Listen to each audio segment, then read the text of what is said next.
Let's bring in former Department of Justice prosecutor Jim Trusty. Jim, do you see a big conflict here that the Delaware U.S. attorney is ready to charge, but Maine Justice Merrick Garland says, ho, ho, ho, we don't want to make this too political before the midterms?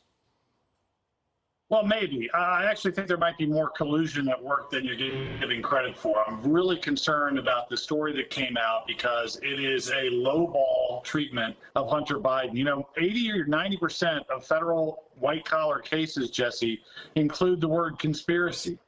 We're now reduced to hearing about a tax case and a rinky-dink gun case, which means, by definition, one person. They're talking about, I think, coming up with the right timing for a soft plea for Hunter Biden to have very little consequences. And the other part of the story that I thought was very disturbing, very interesting, is they quote, or they say at least, that federal officials were really fretting over whether his drug addiction was a defense in these cases. Well, you know, drug addiction might factor in when you're in a barroom brawl, right? Whether you have an intent to kill in that knife fight.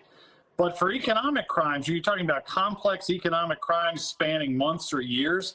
It's ludicrous. It's mitigation maybe, but it would never be a defense. So I think we're hearing the beginning of a story of a poor drug-addicted man who's going to get very special treatment with a Friday evening plea to a tax charge and maybe this 18 U.S.C. 922 firearm in the hands of someone with a drug addiction, kind of built-in mitigation to how they're going to package that.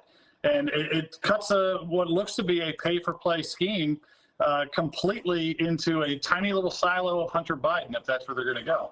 Well, it looks like a mop-up job. Again, whether it's the Clintons, the Bidens, never get touched. It's what happens when you're a Democrat. All right, Jim, thank you very much. We hope you're wrong, Jess. but thank you. Me too.